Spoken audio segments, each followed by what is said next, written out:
குற்றமில்லாத ரத்தம். இந்த 3 வார்த்தைகளை மறுபடியும் கேட்க முடியும். இயேசுவின் ரத்தம் விலையேறப்பட்ட ரத்தம், இயேசுவின் ரத்தம் மாசில்லாத ரத்தம், இயேசுவின் ரத்தம் குற்றமில்லாத சோத்திரம் பரிசுத்த ரத்தம். அந்த பரிசுத்த ரத்தத்தினால இன்றைக்கும் அவர் நம்மை கழுவி சுத்திகரிக்க வல்லமையுள்ளவராக இருக்கிறார். எத்தனை ஒரு ஆமென் சொல்றீங்க? சோத்திரம். ஆண்டவருடைய ரத்தத்தினால் கிடைக்கிற 20 ஆசீர்வாதங்களை நாம் தொடர்ந்தேர்ச்சியாய் நாம் தியானிக்க போகிறோம். சில வசனத்தை நாம் வேகமாய் வாசிக்கலாம். சோத்திரம். மத்தேயுக்கு எழுதின சுவிசேஷம் 26வது அதிகாரம் 28வது வசனத்தை நாம் வாசிப்போம். மத்தேயு 26:28 முன்னாடி பார்த்து வாசிங்க பார்க்கலாம். இது பாவ மன்னிப்பு உண்டாகும்படி அநேகருக்காய் சிந்தப்படுகிற புது உடன்படிக்கைக்குரிய என்னுடைய இரத்தமாய் இருக்கிறது. இது பாவ மன்னிப்பு உண்டாகும்படி சோத்திரம் புதிய உடன்படிக்கையின் இரத்தமாயிருக்கிறது. இயேசுவின் ரத்தம் நமக்கு கொடுக்கிற முதல் ஆசீர்வாதம் என்ன அப்படின்னா, பாவ மன்னிப்பின் நிச்சயத்தை இயேசு தருகிறார். எத்தனை ஒரு ஆமென் சொல்றீங்க? சத்தமா ஒரு ஆமென் சொல்லுங்களேன். சோத்திரம். பாவ மன்னிப்பின் நிச்சயத்தை ஆண்டவர் சபைக்கு அருளுகிறார். சோத்திரம். பைபிள்ல வாசிக்கிறோம், பாவத்தின் சம்பளம் மரணம், பாவத்திற்கு தண்டனை உண்டு. பாவம் செய்தவர்கள் சோத்திரம் ஆதி நாட்களிலிருந்து இப்பொழுது வரை பாவம் செய்தவர்கள், குற்றம் செய்தவர்கள் தண்டிக்கப்படுவார்கள். இயேசுவோடு 2 சோத்திரம் கல்லர்கள் சிலுவையில் என்ன செய்தார்கள்? தொங்கினார்கள். ஏன் அவர்கள் சிலுவையில் தொங்கினார்கள்? அவர்கள் பாவம் செய்தபடியினால் அவர்கள் சிலுவையில் என்ன செய்தார்கள்? தொங்கினார்கள். பழைய ஏற்பாடு புதிய ஏற்பாடு தொடர்ந்து நம்ம பார்ப்போம் அப்படின்னா, பாவத்திற்கு ஒரு தண்டனை உண்டு, பாவத்திற்கு மன்னிப்பு இல்லை. பழைய ஏற்பாட்டு நாட்களில் தங்கள் வசதிக்கு ஏற்றார் போல சோத்திரம் அவங்க குடும்பத்தினுடைய சொத்துக்கு ஏற்றார் போல ஏழையா இருந்தாங்கன்னா புறாக்களை கொண்டு வருவார்கள். எதற்கு? பலி செலுத்துவதற்கு. கொஞ்சம் பணக்காரங்களா இருந்தாங்களா ஆடு மாடுகளை கொண்டு வருவார்கள். எதற்கு? பலி செலுத்துவதற்கு. அந்த பலிபீடத்துக்கு முன்னே வந்து ஆடுகளையும் மாடுகளையும் புறாக்களையும் பலியிட்டு அதனுடைய ரத்தத்தை எடுத்து என்ன செய்வார்கள்? எல்லார் மேலையும் தெளிச்சு விடுவாங்க. இப்போ ஒரு குடும்பத்திலேருந்து ஒரு ஃபேமிலியிலேருந்து ஒரு ஆடோ ஒரு மாடோ கொண்டு வந்தாங்கன்னா பலிபீடத்தில் வச்சு அதை வெட்டி ஆசாரியன் அந்த ரத்தத்தை எடுத்து எந்த குடும்பம் கொண்டு வந்ததோ அந்த ரத்தத்தை அவர்கள் மேல் என்ன செய்வார்கள்? தெளிப்பார்கள். காரணம், அப்படி தெளிக்கும் பொழுது அந்த ரத்தத்தினால் அவருடைய பாவங்கள் என்ன செய்கிறது?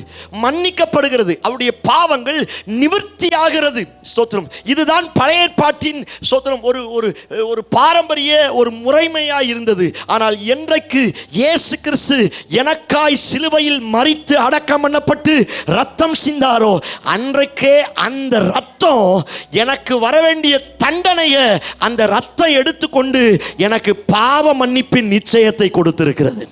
எத்தனை ஒரு ஆமென் சொல்றீங்க? சத்தமத்த ஒரு ஆமென் சொல்லுங்களேன். தோத்திரம். இன்னைக்கு பாவத்திற்குரிய தண்டனை அல்ல, பாவ மன்னிப்பின் நிச்சயத்தை இயேசுவின் ரத்தம் எனக்கு கொடுத்திருக்கிறது. எத்தனை ஒரு ஆமென் சொல்றீங்க? சத்தமா ஒரு ஆமென் சொல்லுங்க பார்க்கலாம். இன்றைக்கு நாம் விடுதலையோடு இருக்கிறோம் அப்படின்னா என்னுடைய சுயத்தினால் அல்ல, என்னுடைய பலத்தினால் அல்ல, என்னுடைய பரிசுத்தத்தினால் அல்ல. இயேசுவின் ரத்தம் பாவத்தை குறித்த, பாவத்தின் மன்னிப்பை குறித்த ஒரு நிச்சயத்தை எனக்கு கொடுத்திருக்கிறது. எத்தனை ஒரு ஆமென் சொல்றீங்க? எத்தனை பேர் நம்புறீங்க இயேசுவின் ரத்தம் என்னை மன்னிச்சிருக்குது? சத்தம் ஒரு ஆமென் சொல்லுங்களேன். இந்த ரத்தம் தான் என்ன மன்னிச்சிருக்குது. இந்த ரத்தம் மாத்திரம் இல்லை அப்படின்னா இன்றைக்கும் நான் தண்டனையில் வாழுவேன், இன்றைக்கு நான் குற்றத்தில் வாழுவேன். என்றைக்கு மாசில்லாத குற்றமில்லாத இயேசுவின் ரத்தம் எனக்காய் சிந்தப்பட்டதோ அன்றைக்கு பாவ மன்னிப்பின் நிச்சயத்தை கர்த்தர் கொடுத்து விட்டார். எத்தனை பேர் ஆமென் சொல்றீங்க? அந்த பாவ மன்னிப்பின் நிச்சயத்தை பெற்றதுனால தான் இந்த 2026 வருஷத்துல சபையில தைரியமா உட்கார்ந்துருக்கிறோம். எத்தனை பேர் ஆமென் சொல்றீங்க? சத்தமாத்த ஒரு ஆமென் சொல்லுங்களேன். அந்த பாவ மன்னிப்பின் நிச்சயத்தை பெற்றதுனால தான் இன்னைக்கு நிறைய பேர் சர்ச்சைக்கு வராம கட்டடிச்சுட்டு வீட்லயோ அல்லது கல்யாண வீட்லயோ இருக்கிறாங்க. ஏன்னா அவங்களுக்கு தெரியும். என்ன தெரியும்? ஒரு வாரம் போகாட்டிலும் தண்டனை என்ன செய்யாது? சொல்ல மாட்டேங்கிறீங்களே, தண்டனை கிடைக்காது. 2 வாரம் போகாட்டிலும் சொல்ல மாட்டேங்கிறீங்களே, தண்டனை கிடைக்காது. தண்டனை கிடைக்கும் அப்படிங்கிற ஒரு பயம் இருந்துச்சுன்னா ஐயோ சர்ச்சைக்கு போகாட்டி ஆண்டவர் என்ன செய்வாரு? கண்ணை குத்திடுவாரு. அப்படிலாம் ஒரு காலத்தில் இருந்துச்சு. ஆனால் அந்த ரத்தம் என்னைக்கு வந்துச்சோ சோத்திரம், நம்ம பாஷையில் பொழைச்சி போ, ஒரு ஆமேன் சொல்லுங்களேன். சோத்திரம், ரத்தம் என்னைக்கு வந்துச்சோ அது எனக்கு கிருபையை கொடுத்துருச்சு. இந்த ரத்தம் சோத்திரம் பாவ மன்னிப்பின் நிச்சயத்தை கொடுத்துட்டு, இந்த ரத்தம் நீ பொழைச்சி போப்பா, நீ நல்லா இருப்பா, நீ தண்டனையோட பாதிப்போட நீ பயத்தோட இருக்க வேண்டிய அவசியம் இல்லை, நீ நல்லாரு அப்படின்னு இந்த ரத்தம் பாவ மன்னிப்பின் நிச்சயத்தை எனக்கு கொடுத்திருக்கிறது. எத்தனை ஒரு ஆமேன் சொல்றீங்க? என் பாவத்தை கர்த்தர் பார்ப்பது கிடையாது. என் பாவத்தை கர்த்தர் பார்த்தார் அப்படின்னா இங்க நம்ம இருக்க முடியாது. ஸ்தோத்திரம். பைபிள் வாசிக்கிறோம், மேற்குக்கும் கிழக்குக்கும் எவ்வளவு தூரமோ அவ்வளவு தூரமாய் என் பாவத்தை என் அக்கிரமத்தை அவன் என்னை விட்டு என்ன செய்தாராம்? தூரமாக்கினாராம். வானத்திற்கும் பூமிக்கும் எவ்வளவு உயரமோ அவ்வளவு தூரமாய் என்னுடைய பாவத்தை அவர் தூக்கி எறிந்து போட்டு விட்டாராம். பைபிள் வாசிக்கிறோம், கடலின் ஆழத்துல போய் என் பாவத்தை என்ன செஞ்சாராம்? கடலின் ஆழத்துல என் பாவத்துல போட்டாராம். ஸ்தோத்திரம். இன்னொரு வார்த்தை சொல்லி இருக்கிறது, உங்கள் பாவம் ரத்தாம்பர சிவப்பை போல் இருந்தாலும் உறைந்த பஞ்சை போல, உறைந்த மலையை போல, உறைந்த பனியை போல நான் மாற்றுவேன். இந்த ரத்தம் என்னைக்கு என் மேல இறங்குச்சோ அன்னைக்கு பாவ மன்னிப்பின் நிச்சயத்தை கர்த்தர் கொடுத்திருக்கிறார். நல்ல கையை தட்டி அந்த ரத்தத்திற்கு நன்றியை செலுத்துங்க.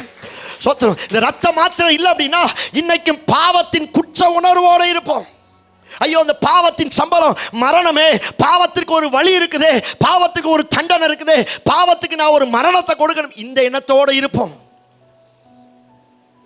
அவர் மன்னிச்சிருக்கிறார், என்னை மறந்திருக்கிறார். எத்தனை ஒரு ஆமீன் சொல்றீங்க? சத்தமத்த ஒரு ஆமீன் சொல்லுங்களேன். தோத்திரம். பாவத்தை மன்னிப்பது மாத்திரமல்ல, பாவத்தை அவர் என்ன செஞ்சார்? சொல்ல மாட்டேங்கிறீங்களே, மறந்துட்டார். அதைத்தான் பைபிளை வாசிக்கிறோம், உன் பாவத்தை என் முதுகுக்கு பின்னாடி நான் என்ன செஞ்சேன்? எங்க போட்டாரா? அவர் மறந்துட்டாரு. அவர் மன்னிச்சு அந்த ரத்தம் என் பாவத்தை மன்னிச்சு அதை என்ன செஞ்சாரு? மறந்துட்டாரு. அநேக நேரத்தில் நம்ம பாவத்தை மன்னிக்கிறோம், ஆனா என்ன செய்ய மாட்டேங்கிறோம். ஆனா ஆண்டவர் சொல்லிட்டா, உன் பாவத்தை முதுகுக்கு பின்னாடி நான் என்ன செஞ்சேன்? சொல்லுங்களேன். ஆனா நிறைய நேரத்தில் நம்ம பாவத்தை மன்னிக்கிறோம். இப்போ 2 பேருக்கு பிரச்சனை வருது அப்படின்னா மூணாவது ஒரு ஆள் பஞ்சாயத்துக்கு வருவாங்க. பஞ்சாயத்துக்கு வர்றவங்ககிட்ட என்ன செய்வோம்? வேற வழி இல்லை, நான் மன்னிச்சுக்கிறேன், சாரி, இப்படி வாய் தான் சொல்லும், ஆனால் மனசு என்ன செய்யும்? ஆண்டவர் சொல்லுங்க, உன் பாவத்தை உன் முதுகுக்கு பின்னாடி, ஏன் முதுகுக்கு பின்னாடி. ஆனால் நம்ம என்ன செய்வோம்? கண்ணுக்குள்ளேயே நிற்குது பாஸ்டர், அவன் பண்ண கொடுமை. சொல்ல மாட்டேங்கிறீங்களே. உங்களுக்கெல்லாம் நிற்கல அப்படின்னா ரொம்ப சந்தோஷம். தோற்றம். கண்ணுக்குள்ளேயே நிற்குது பாஸ்டர், அதை எப்படி பாஸ்டர் மறக்க முடியும்? பச்சை மரத்தில் நிறைய ஆணி அடிச்சிருக்கேன். பச்சை மரத்தில் ஆணி அடித்தது போல என் மனசுக்குள்ள என்ன செஞ்சிருக்குது? சொல்லுங்களேன். மனசுக்குள்ள வடுவா ஆழமா என்ன செஞ்சிருக்குது? பதிஞ்சிருக்குது. கண்ணை மூடினா கூட. ஆனால் ஆண்டவர்கிட்ட கேட்டாயே, நான் உன்னையே மன்னிச்சு மறந்து உன் பாவத்தை நான் என்ன செஞ்சேன்? பின்னாடி போட்டேன். உன் பாவத்தை நான் பின்னாடி போட்டேன். பின்னாடி போட்ட பாவத்தை நீ என்ன செய்யாத? மன்னிக்காம அதை கண்ணிலையும் அதை இருதயத்திலையும் அதை சிந்தையிலையும் வச்சுட்டு இருக்காத அப்படின்னு கர்த்தர் சொல்லுகிறார். நீங்கள் ஆமேன் சொல்லாட்டி இதுதான் சத்தியம். சத்தமாக ஒரு ஆமேன் சொல்லுங்களேன். சத்தமாக ஒரு ஆமேன் சொல்லுங்களேன். மன்னிக்க வேண்டியவர்களை மன்னிக்கணும், மறக்க வேண்டிய காரியத்தை சொல்லுங்களேன் மறக்கணும். பைபிள் அதைத்தான் கற்றுக் கொடுக்கிறது. இயேசுவின் ரத்தம் அதைத்தான் கற்றுக் கொடுக்கிறது. ஆண்டவர் மறந்ததுனால தான் இங்கே உட்கார்ந்துருக்கிறோம். ஆமேனே வரமாட்டேங்குது. ஆமேன் வரமாட்டேங்குது. அவர் மாத்திரம் எல்லாத்தையும் டைம் டேபிள் போட்டு எழுதி வச்சிருக்கிறாரு. அது ஒரு நாள் கேட்பார், அது அன்னைக்கு. ஆனால் இன்னைக்கு கொஞ்சம் ஸ்ட்ரிக்ட் ஆஃபீஸராக இருந்தால் என்னத்துக்காகிறது? அவர் என்னை ஸ்ட்ரிக்ட் பண்ணியிருந்தாருன்னா நான் இங்கே வந்து என்ன செஞ்சிருக்க முடியாது, உட்கார்ந்திருக்க முடியாது. அவர் என்னை மன்னிச்சிருக்கிறார். இந்த இயேசுவின் ரத்தம் எனக்கு பாவ மன்னிப்பை என்ன செய்திருக்குது? கொடுத்திருக்கிறது. எத்தனை ஒரு ஆமேன் சொல்றீங்க? நம்ம எல்லாருக்கும் தெரிந்த அழகான வார்த்தை 1 யோவான் 1:7 வாசிக்கிறோம். இயேசு கிறிஸ்துவின் ரத்தம் சகல பாவங்களில் இருந்து என்னை கழுவி என்ன செய்கிறது? சுத்திகரிக்கிறது. இந்த ரத்தம் எனக்கு பாவ மன்னிப்பை மாத்திரமல்ல, என் உச்சம் தலை முதல் என் உள்ளங்கால் வரை இன்றைக்கும் என்னை கழுவி சுத்திகரிக்கிற ஒரு நல்ல ஔஷதமாய், ஒரு நல்ல மருந்தாய் கர்த்தர் வைத்திருக்கிறார். கையை தட்டி கர்த்தருக்கு மகிமையை செலுத்துங்களேன். அதை கழுவி இருக்கிறார், அதை கழுவி இருக்கிறார். எத்தனை முறை வந்தாலும் கழுவி இருக்கிறார், எத்தனை முறை வந்தாலும் கழுவி இருக்கிறார். எத்தனை முறை ஆமென் சொல்றீங்க? கழுவுனால தான் இங்க வந்து உட்கார்ந்துருக்கிறோம். இந்த ரத்தம் என்னை கழுவி இருக்குது. நான் செஞ்ச மீறுதல், நான் செஞ்ச பாவம், நான் செஞ்ச அக்கிரமம், இவைகளை இந்த ரத்தம் என்னை கழுவி சுத்திகரித்ததுனால தான் இன்னைக்கும் இந்த இடத்துல வந்து உட்கார்ந்து கர்த்தரை ஆராதிக்கக்கூடிய கிருபையை கர்த்தர் கொடுத்திருக்கிறார். எத்தனை பேர் ஆமென் சொல்றீங்க? சத்தமாத்த ஒரு ஆமென் சொல்லுங்க. கணவனும் மனைவியும் ஒரு பொய் சொன்னாங்க, என்ன தண்டனை சொல்ல மாட்டீங்களே? யார் அந்த கணவன் மனைவி? அனனியா சப்பிராள்.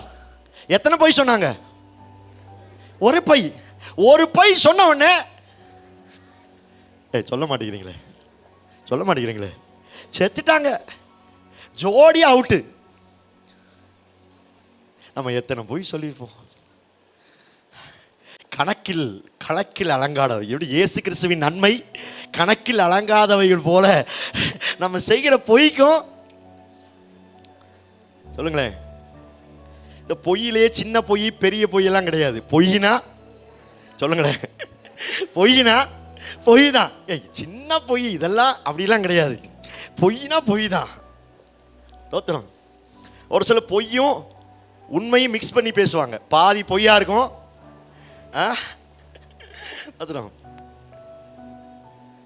அப்படி அல்ல, ஜஸ்ட் இமேஜின் பண்ணி பாருங்க. ஒரு பொய் சொன்ன உடனே செத்து போயிட்டாங்க.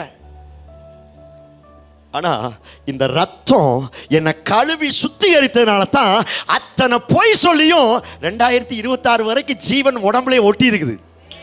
கையை தட்டி அந்த ரத்தத்துக்கு நன்றி செலுத்துங்களேன். பாஸ் அப்பனா எது வரைக்கும் பொய் சொல்லலாம்?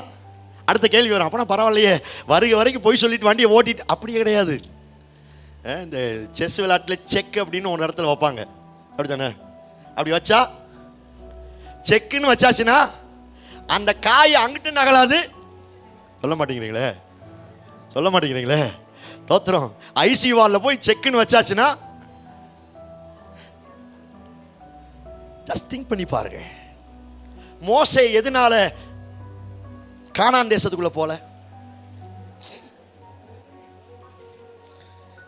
ஒரே ஒரு வார்த்தை மீறிட்டாங்க. எத்தனை வார்த்தை? ஒரு வார்த்தை மீறிட்டான். அதுவும் தெரிஞ்சலாம் செய்யல. பைபிளை வாசிக்கும். மனம் பதறி என்ன செஞ்சானா? மனம் பதறி. ஏன்னா இதுக்கு முன்னாடி ஆண்டவர் சொன்னா கண்மலையை பார்த்து என்ன செஞ்சார்? அடினாரு. இவன் என்ன செஞ்சான்? அடிச்சான், தண்ணி வந்துச்சு. இப்ப ஆண்டவர் சொல்ல கண்மலையை பார்த்து நீ என்ன செய், பேசுங்கிறாரு. இவங்க தொல்லை தாங்க முடியல. சும்மா போட்டு நம்மளை நொயின்னு இருக்காங்க. இவங்க மேல இருக்கிற கோபத்துல மனம் பதறி ஒரு அடி அடிச்சான். அடிச்சது ஒரு குத்தமாங்க? மனம் பதறி, அது தெரியாம பண்ண தப்பு. இதுக்கு வா மலைக்கு வா. யார? மோசைய. மலைக்கு வா, 40 நாள் ஃபாஸ்டிங் போடு, உன்ட்ட ஒன்று பேசணும். நீ வாண்டு மலைக்கு கூப்பிட்டு போயிட்டு 40 நாள் ஒன்று ஃபாஸ்டிங் போட வச்சுட்டு, அந்த பாத்தியா அதான் கானான் தேசம். ஐயோ அப்பா சூப்பராக இருக்குது, அப்பா சூப்பராக இருக்குது, இப்படி பார்த்து என்ஜாய் பண்ணிக்கிட்டு அந்த டைம்ல மறுபடியும் ஒரு செக் வைக்கிறாரு. இது பார்த்ததோட சரி, உன் கால் என்ன செய்யாது? ஜஸ்ட் இமேஜின் பண்ணி பாருங்க. இயேசுநாதரை காட்டிலும் பிதாவை காட்டிலும் ரொம்ப வேதனைப்பட்டது யார் தான்? மோசே தான். ஏன்னா ஆவுன்னா கல்லறிகிறது யார் தான்?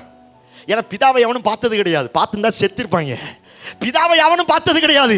இவங்களுக்கு கிடைக்கிற ஆள் யார் தான்? மோசே தான். சின்ன பிரச்சனை வந்தா கூட ஒரே ஒரு வார்த்தை, நாங்க அங்க சாகக்கூடாதுன்னா எங்களை இங்க கொண்டு சாகிறதுக்கா நீ கொண்டு வந்த. அவரை முறுமுறுத்தார்கள், கல்லறியும்படி எய்தார்கள். அடிக்கடி பாடுபட்டது அதிகம் தான். இவன் தான் ரொம்ப பாடுபட்டான், ரொம்ப பாடுபட்டான். அப்படி பாடுபடுத்தின அந்த ஜனத்துக்காகவே அவன் சொன்னான், ஆண்டவரே என் பேரையாவது ஜீவ புஸ்தகத்திலிருந்து என்ன செஞ்சிடும். எவ்வளவு நல்ல மனுஷனா இருக்கான் பாருங்க. கல்லெடுத்து எரியவங்களை, கல்லெடுத்து இவனை முறுமுறுத்து கொலை செய்து இவன் பேச்சை கேட்காதவங்களுக்காக இவன் திறப்பல நின்று இவன் சொல்றான், ஆண்டவரை என் பேரையாவது ஜீவ புஸ்தகத்திலிருந்து என்ன செய்யும், கிறுக்கி போட்டோம், என் ஜனத்தை வாழ விடுங்க. இப்படி சொன்ன மனுஷன் ஆண்டவரே சர்டிபிகேட் கொடுக்கிறார். மோசே என் வீட்டில் எங்கும் உண்மையுள்ளவன். கத்தட்டிருந்து சர்டிபிகேட் வாங்குறது எவ்வளவு பெருசு. ஸ்தோத்திரம். ஆண்டவருடைய சர்டிபிகேட் அப்படின்னு ஒரு பிரசங்கத்தை எடுத்துக்கிட்டு இருக்கிறேன். ஆண்டவர் ரொம்ப அழகா பேசி இருக்கிறார். வரப்போகிற நாட்கள் நம்ம தியானிக்க போகிறோம். மனுஷன்ட்டு சர்டிபிகேட் வாங்குறோமோ இல்லையோ, கத்தட்டிருந்து என்னென்ன சர்டிபிகேட் எல்லாம் வாங்க முடியும் அப்படிங்கிறத. ஸ்தோத்திரம். ஆண்டவரே சர்டிபிகேட் கொடுக்கிறார், இவன் எங்கும் உண்மை உள்ளவன். இன்னொரு வார்த்தை சொல்லி, மோசே என் வீட்டில் சாந்த குணம் உள்ளவன். இவ்வளவு சர்டிபிகேட் இருக்குது, இவ்வளவு நல்ல காரியம் இருக்குது, இவ்வளவு சோத்திரம் நல்ல கிருபைகள், நல்ல சோத்திரம் எண்ணங்கள் இருக்கிறது. ஆனாலும் தெரிஞ்சல்ல மறுபடியும் சொல்லுகிறேன், தெரிஞ்சல்ல தெரியாம மனம் பதறி செஞ்ச அந்த வார்த்தையை மீறின ஒரு சின்ன காரியத்துக்காக 40 வருஷம் காணான்னு கனவு கொண்டவனுக்கு மலையில பார்த்துட்டு, இந்தாப்பா பார்த்துக்கோ, நம்ம பாசையில் சொல்லணும்னா கை கேட்டினது, தோத்திரம் கை கேட்டினது அது யாரு, இவரு தான். ரொம்ப எல்லாம் தப்பு பண்ணலைங்க, சின்ன தப்பு, சின்ன காரியம். இந்த ஒரு காரியத்தின் நிமித்தம் அவ்வளவு பெரிய பாதிப்பு. இஸ்ரவேல் ஜனங்கள் எத்தனை வருஷம் அடிமையா இருந்தாங்க? 430. இது எங்க ஸ்டார்ட் ஆச்சு? 100 ரூபா தரேன். என்ன கணக்கு? இந்த 400 வருஷம், இந்த 430 வருஷம் சொல்றாங்கல்ல, என்ன கணக்குக்காக இவங்க அங்க போய் அடிமையா மாறினாங்க? கவனிங்க. ஒருத்தன் பலி செலுத்துறதுக்காக ஒரு இடத்துக்கு போனானா, அந்த நாட்களில் என்ன செய்வாங்கன்னா, பலி செலுத்தி ஒரு பலிபீடத்தில் வச்ச உடனே பரலோகத்திலிருந்து ஒரு அக்கினி வந்து என்ன செய்யும், அது சுகந்த வாசனை என்ன செய்யும், அது நுகர்ந்து கொள்ளும்.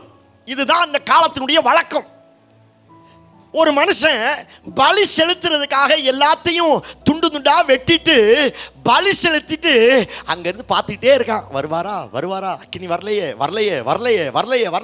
பார்த்துக்கிட்டே இருந்தா வரல.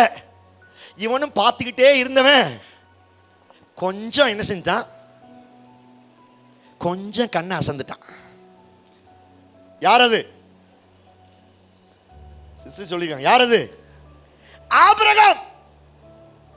சூரியன்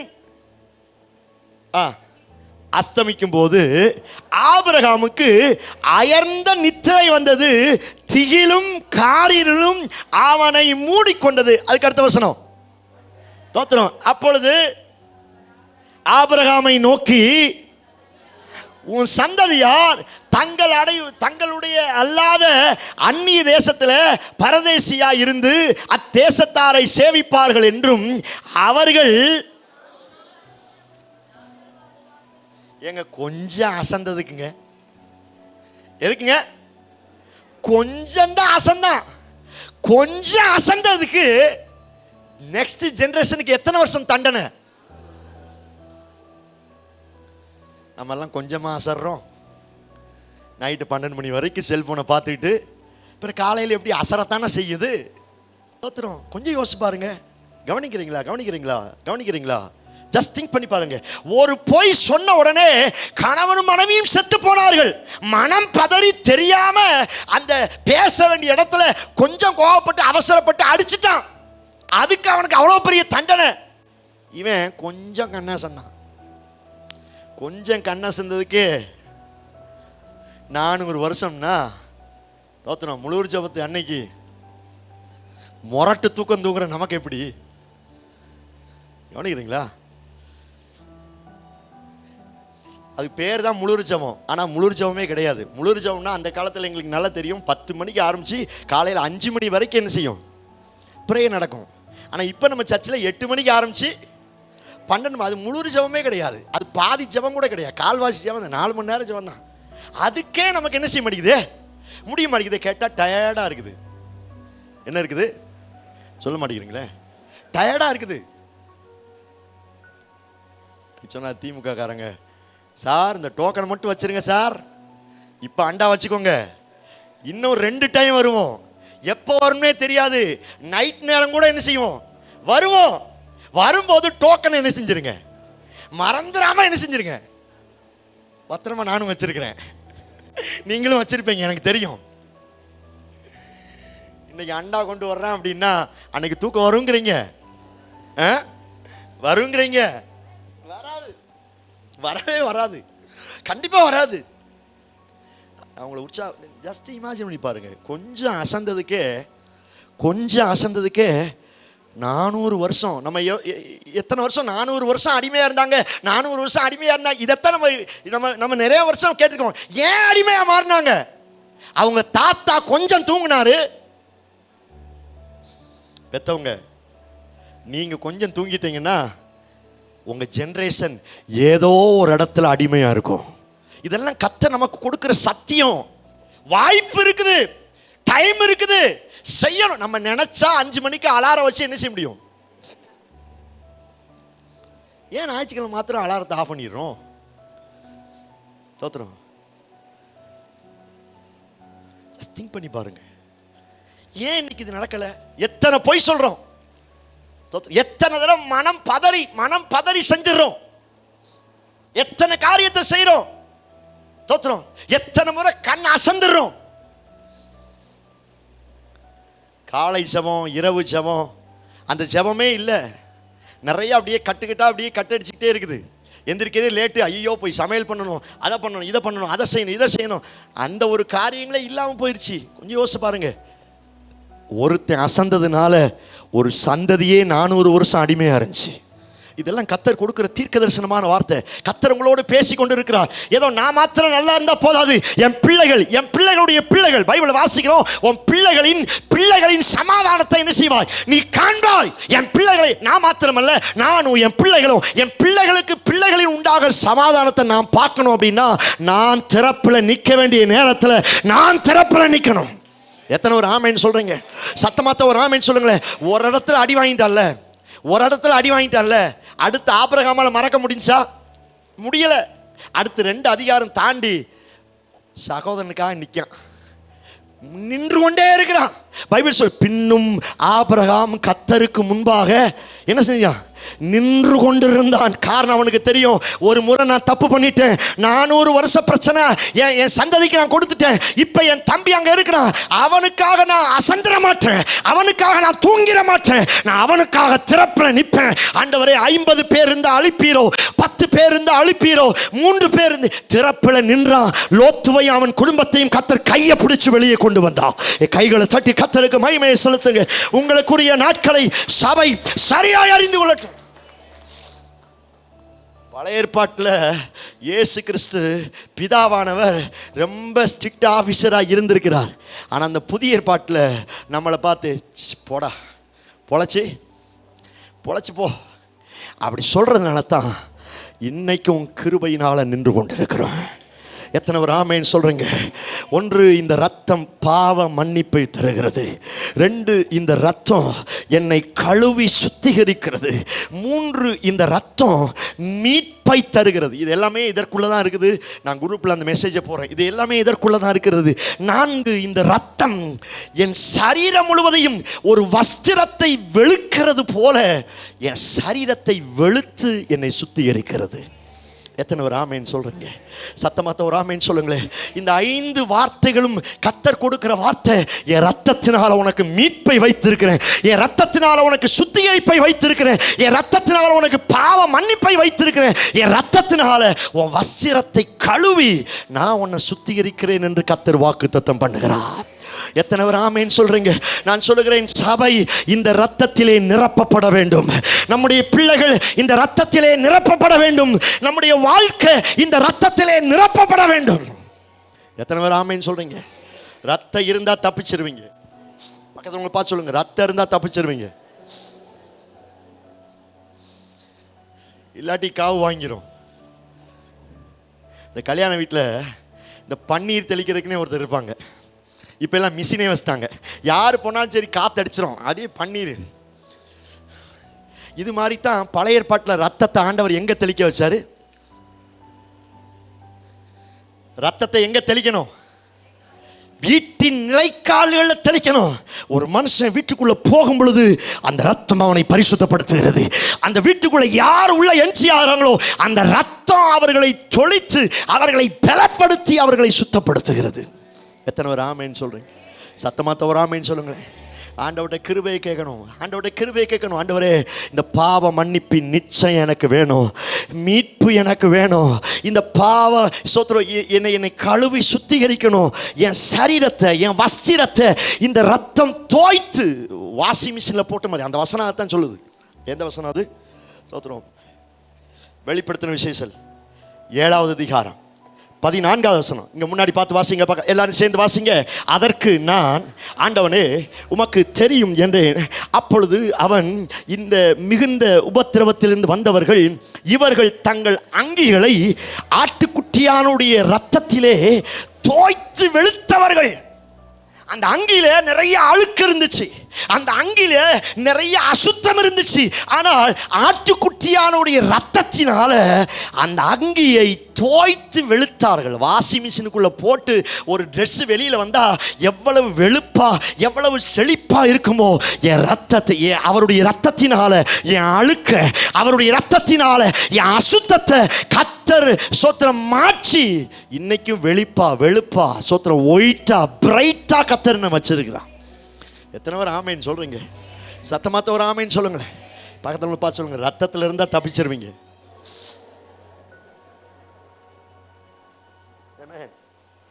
எத்தனை பேர் ஆமேன்னு சொல்றீங்க? கிருபையினால இந்த வாய்ப்பு, கிருபை கிருபை. பொழைச்சு போ பொழைச்சு போ பொழைச்சு போன்னு கொடுத்துக்கிட்டே இருக்கிறாரு. தோத்திரம். இந்த பெரிய தாயக்கட்டை உருட்டுவாங்கள்ல, 1லேருந்து 100 வரைக்கும் என்ன இருக்கும்? அந்த போர்டில் இருக்கும். அதில் நிறைய ஏணி இருக்கும், அதில் நிறைய பாம்பு இருக்கும். 5 போட்டால் 1லேருந்து டேரெக்டாக என்ன செஞ்சிடலாம்? 5 போயிடலாம். 5ல் ஒரு ஏணி இருந்துச்சுன்னா அப்படியே மேலே போயிடலாம். அடுத்து ஒரு 2 போட்டால் மறுபடியும் 2 பாயிண்ட் போயிடும். கரெக்டாக பாம்பு எங்கே இருக்கும்? விளையாண்டதே இல்லையா? 99 இருக்கும் கரெக்டாக பாம்பு. கொஞ்சம் தப்பி தவறி சோத்திரம் 95லேருந்து ஒரு 4 போட்டோம்னா 99க்கு வந்து அங்கேருந்து வண்டி எங்கே வந்துடும்? கடைசிக்கு 2க்கு வந்துடும். அடப்பாவமே, எவ்வளவு கஷ்டப்பட்டு இப்போத்தான் மேலே ஏறினேன். ஏன்னா நமக்கு போட்டிக்கு 2-3 பேர் என்ன செஞ்சுக்கிறாங்க? போட்டிக்கு 2-3 பேர் ஏறிக்கிட்டு இருக்கிறாங்க. நம்ம ஏறிட்டோம்னு அடி போனா அந்த பாம்பு கொத்துன உடனே என்ன செஞ்சது? டோட்டலாக கீழே வந்து பிறகு மறுபடியும் 1, 2, 3 பலமுறை அந்த பாம்பு கொத்துருச்சு. ஆனாலும் இந்த ரத்தம் முன்னாடி வந்து நின்று எனக்காய் செயலாற்றினபடினா இன்றைக்கும் இந்த ரத்தம் என்னை காப்பாற்றி கொண்டு இருக்கிறது. இந்த ரத்தம் எனக்கு பாதுகாப்பை கொடுக்கிறது. எத்தனை பேர் ஆமேன்னு சொல்றீங்க? ரத்தம் மாத்திரம் இல்லை, நான் இல்லை. ரத்தம் மாத்திரம் இல்லை, நான் இல்லை. பாவத்தின் சம்பளம் மரணம், பாவத்திற்கு தண்டனை இருக்கிறது. அதெல்லாம் இப்ப பார்த்துக்கலாம் பாஸ்டர். செத்ததுக்கு அப்புறம் எனக்கு என்ன தெரியாம போகுது? எவ்வளவு பெரிய வெளிப்பாடு பார்த்தீங்களா? எப்படி செத்ததுக்கு அப்புறம் எனக்கு என்ன தெரியவா போகுது? அதெல்லாம் அப்ப மன்னிச்சிருவார் பாஸ்டர். ஏப்பா என்னப்பா பாஸ்டர், அந்த சிலுவையில் ஒருத்தன் கல்லன் தொங்குனான் பார்த்தீங்களா? அவன் சொன்னான்ல பாஸ்டர், உங்களுக்கு ஞாபகம் இருக்குதா? ஆண்டவரே, இன்றைக்கு உம்முடைய வருகை இருக்கும் என்று சொன்னால் என்ன செய்யும்? நினைத்தருளும். உடனே ஆண்டவர் சொன்னார், இன்றைக்கு இரவு நீ என்னுடைய பரதீசில் இருப்பாய். அது போல நானும் சாக போற ஸ்டேஜில் ஆண்டவரே என்னை நினைச்சுக்கிறோம் அப்படின்னு நினைப்பேன். அவரும் என்னை அழகா தூக்கிட்டு என்ன செஞ்சிருவாரு?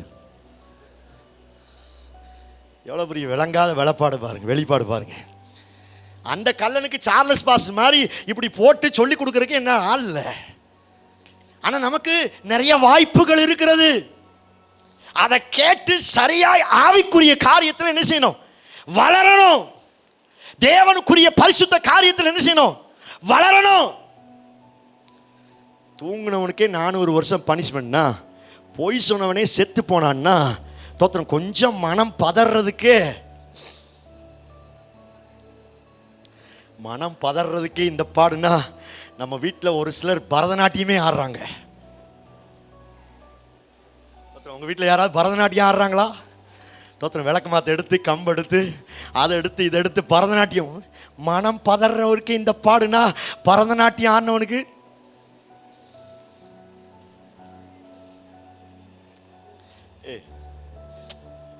இந்த ஒத்து பார்க்கறது. நீ என்னப்பா என்னையும் தான் செய்ய முடியும், இப்படித்தாங்க சொன்னா. யாரு? மிரியாம்.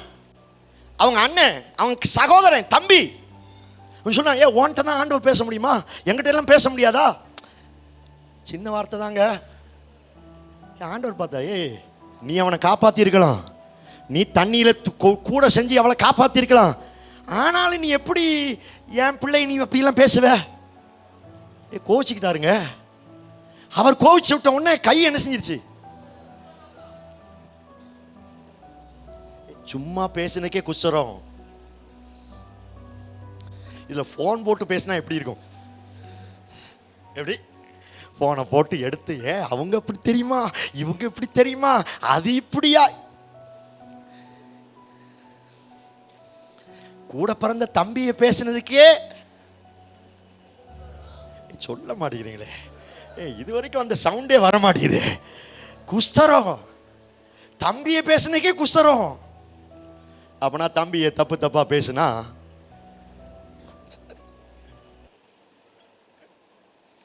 பாஸ்ட்.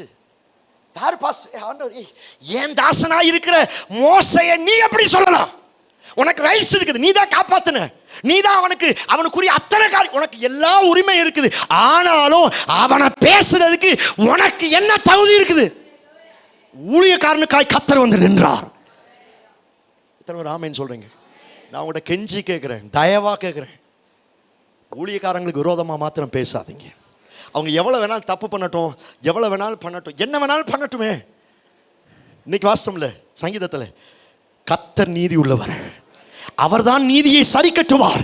நான் எதுக்கு அவனை போய் பல்லு போட்டு பேசிக்கிட்டு? யாரையும் அவ்வளவு சீக்கிரத்திலும் குற்றம் சொல்லாதீர்கள், குற்றம் சாட்டாதீர்கள். சபைக்கு கர்த்தர் கொடுக்கிற தீர்க்க தரிசனமான வார்த்தை, ஒரு வார்த்தை கொஞ்சம் குறையா பேசின உடனே குஷ்டரோகமே வந்துச்சுங்க.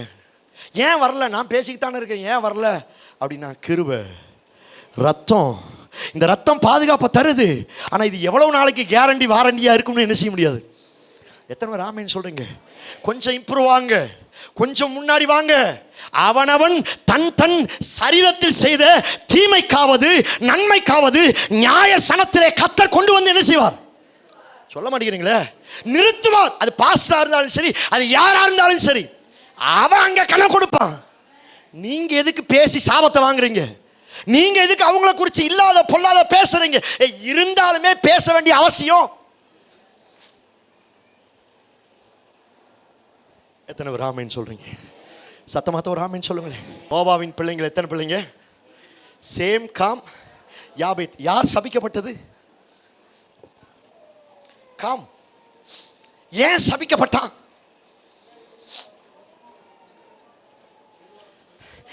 தகப்பனுடைய நிர்வாணத்தை அங்க போய் சொல்லி சிரிச்சுக்கிட்டு இருக்கிறான்.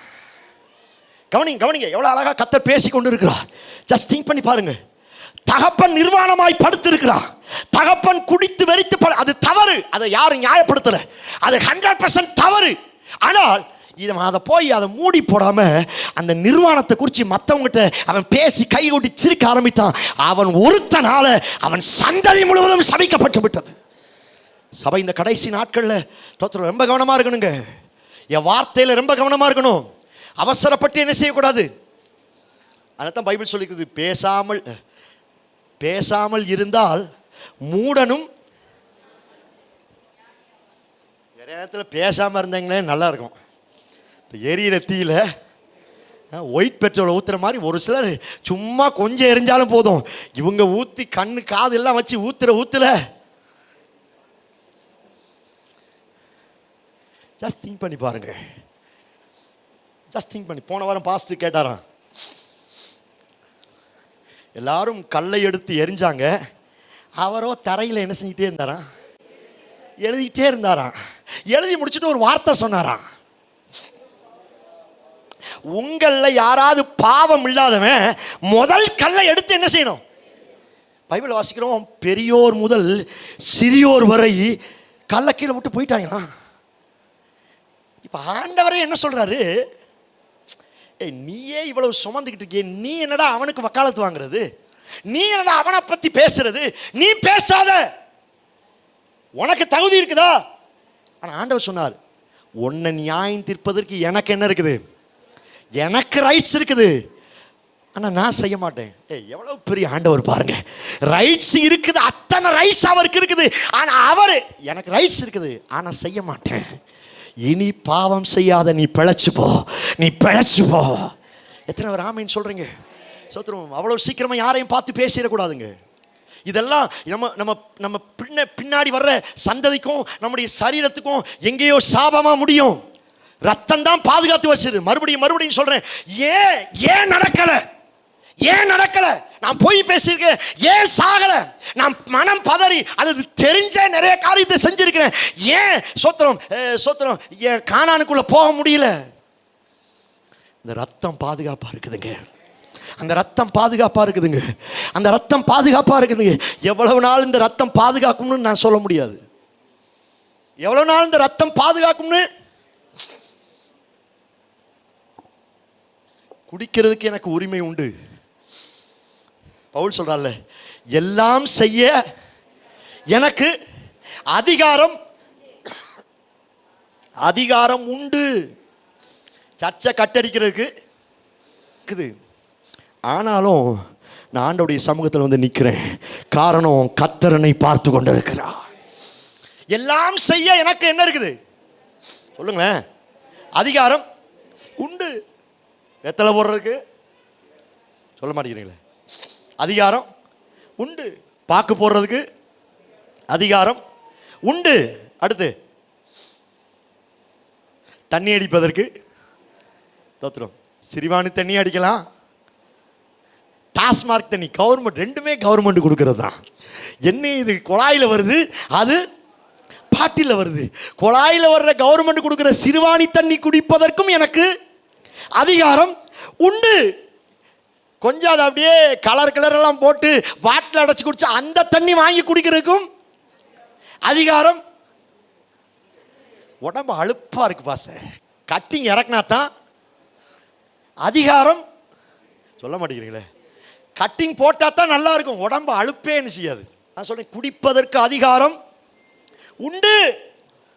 சிகரெட் குடிப்பதற்கு அதிகாரம் உண்டு. கான்ஸ் பாயில் எடுத்து இந்த இடத்துல வைக்கிறதுக்கு அதிகாரம் உண்டு. நான் சொன்னேன்ல, நான் போய் நின்னா அவரால் பிரைஸ்லால் சொல்ல முடியல. இப்போ அந்த எச்ச வெளியில் துப்பணும், முழுங்கினாலும் ஆபத்து, துப்புனாலும் பாஸ்ட் பார்த்துருவாரு. தோத்துறோம். இது எதுக்கு இந்த வம்பு? பாஸ்ட்டை பார்த்தோன்னே ஒரு நடுக்கம், பாஸ்ட்டை பார்த்தோன்னே ஒரு பயம். அவர் பார்த்துக்கிட்டு இருக்காருல்ல, இஸ்ரவேலை காக்கிற தேவன். உறங்குவதும் இல்லை. நம்மளாவது 12 மணிக்கு குட் நைட் சொல்லிட்டு என்ன செஞ்சிடறோம்? நம்மளாவது ஸ்வீட் டீம் சொல்லிட்டு தூங்கிடுறோம். ஆனால் அவரை பாருங்க, உறங்குவதும் இல்லை. இப்போ நீ கணேச கோயிலை எடுத்து இப்படி கசக்கும் பொழுதே பார்ப்பார்ல, உன்னை என் உள்ளம் கையில் வச்சிருக்கிறேன், ஒரு ரேகையெல்லாம் இப்படி போட்டு அழிச்சுக்கிட்டு கேடா விளங்காதவனே. என்ன வாசம் இதெல்லாம் இங்கே சொல்கிற வசனமா? சொல்லித்தான் ஆக வேண்டியிருக்குது. ஏன்னா இங்கே நிறைய பேர் சொல்லத்தான் செய்கிறாங்க. நான் சொல்லுகிறேன், எல்லாம் செய்ய எனக்கு என்ன இருக்குது? உங்களை பற்றி குறை பேசுறதுக்கு எனக்கு என்ன காரியம் இல்லாமையா இருக்கும்? சொல்லுங்களேன். 1008 குறை பேசுறேன், அத்தனை காரியம் என்ன செய்யுது? இருக்குது. எனக்கு அதிகாரம் இருக்கு. ஆனால் பவுல் சொல்லுகிறார், ஆகிலும் ஒன்றும் அது என்ன செய்யாது. ஏன் தகுதிக்கு இது என்ன இல்லை, இது எனக்கு தகுதி இல்லை. கர்த்தர் என்னை ராஜாக்களாக, கர்த்தர் என்னை அதிபதியாக, கர்த்தர் என்னை லேவியனாய் வைத்திருக்கிறார். ஏன் அழைப்பு இவங்களோட போராடுறது அல்ல. எத்தனை பேர் ஆமேன்னு சொல்றீங்க? எத்தனை பேர் ஆமேன்னு சொல்றீங்க? தமிழ் பாடத்தை கணக்கு பாடத்தில் ஃபெயில் ஆயிடுச்சுன்னா, அது ஃபெயிலாக போனது எப்போ பாஸ் பண்ணுறோமோ அப்போ தான் 11ஆவது வகுப்பு என்ன செய்ய முடியும். டிசம்பரில் எழுதிட்டேன், ஏப்ரலில் எழுதிட்டேன், ஐயோ பாவம் பிள்ளை 10 தடவை எழுதியும் ஃபெயில் ஆகிட்டே, சரி பரவாயில்லப்பா நீ போப்பா அப்படின்னு என்ன செய்ய மாட்டான். நீ எழுதுற வரைக்கும் அட்டெம்ப்ட் அடிச்சுட்டு தான் இருக்கணும். எழுதுற வரைக்கும் தாண்டுற வரைக்கும் ஒரு சில ஆசீர்வாதம் சொல்லவே மாட்டேங்கிறீங்களே. தோத்திரம். இந்த ரத்தம் இருக்கிறதுனால தான் என்னை அப்படியே அழகா சேஃபாக கொண்டு போயிடுது. பொழைச்சி போடா பொழைச்சி போடா பொழைச்சி போடா. ஏன்னா நம்ம அடிக்கடி வந்து கண்ணீர் விட்டுறோம்ல, அடிக்கடி வந்து அழுதுறோம்ல. அழுத பார்த்து போடா போய் தொலைடா, கண்ணுக்கு முன்னாடி என்ன செய்ய நிற்காத, போடா போடா மறந்துட்டேன்டா. என்னது மன்னிச்சுட்டேன் மறந்துட்டேன்டா. டே யாராங்க என் பையன் வந்துட்டானா, அவன் செஞ்சதெல்லாம் நான் என்ன செஞ்சேன் மறந்துட்டேன். அவனுக்கு புதிய வஸ்திரத்தை கொண்டு வா, அவனுக்கு செயின் எல்லாம் கொண்டு வா, அவனுக்கு பாதரட்சை கொண்டு வா. அது மாத்திரமல்ல, அவனுக்காக வீட்டில் 3 நாள் கொண்டாட்டம் நடக்க போது 3 நாளும் பிரியாணி போடுங்கடா, ஆடு எடுத்து அடிங்கடா. ஏன்னா நான் அதை மறந்துட்டேன். கர்த்தர் அந்த கிருபையினால அந்த ரத்தம் இன்றைக்கு எனக்கு அற்புதங்களை செய்துகிறது. எத்தனை பேர் ஆமேன்னு சொல்றீங்க? ஆனா இது எவ்வளவு நாள் தோத்திரம்? என்ன காரியம் கொடுத்தாலும் கேரண்டியும் வாரண்டியும் எவ்வளோ தான் கொடுக்குறாங்க? 6 மாதம் இல்லை 1 வருஷம், அவ்வளோதான். அதுக்கே அவங்க கேரண்டி இவ்வளோ தான் கொடுக்குறாங்க. என் லைஃபுக்கும் கேரண்டி. போன வருஷம் தப்பிச்சிட்டோம், அந்த பிரச்சனை வந்துச்சு அப்பையும் தப்பிச்சிட்டோம், இந்த பிரச்சனை வந்துச்சு இப்பையும் தப்பிச்சிட்டேன், இப்பையும் தப்பிச்சிட்டேன், இப்பையும் தப்பிச்சிட்டேன். கிருபையும் ரத்தமும் இருக்கிற வரைக்கும் தப்பிச்சிடலாம். ஆண்டவருடைய கிருபையை கேளுங்க. நான் சொல்ல, இந்த ரத்தத்திற்கு நான் கடனாளியாக இருக்கிறேன். இந்த ரத்தத்துக்கு எத்தனை நன்றி சொன்னாலும் பத்தாது. ஏன்னா ஆபிரகாமுக்கு ஒரு மாதிரி ஸ்தோத்திரம், அனனியா சப்பிராளுக்கு ஒரு மாதிரி, மோசேக்கு ஒரு மாதிரி, மிரியாமுக்கு ஒரு மாதிரி. ஆனால் என்கிட்ட வரும் பொழுது இந்த ரத்தம் டோட்டலாக என்ன செஞ்சிருச்சு? கையை தட்டி இந்த ரத்தத்திற்கு நன்றி செலுத்துங்க. இது எவ்வளவு பெரிய மேன்மை, இது எவ்வளவு பெரிய இரக்கம், எவ்வளவு பெரிய சத்தியம். கடைசி வரைக்கும் இந்த ரத்தத்துக்காக காலில் விழுந்துட்டு, இந்த ரத்தத்துக்காக நன்றியப்பா, நான் தெரிஞ்சோ தெரியாமலோ மனம் பதறியோ வேணும்னு செஞ்ச எத்தனை காரியத்தை நான் மன்னிச்சிருக்கிறேங்க.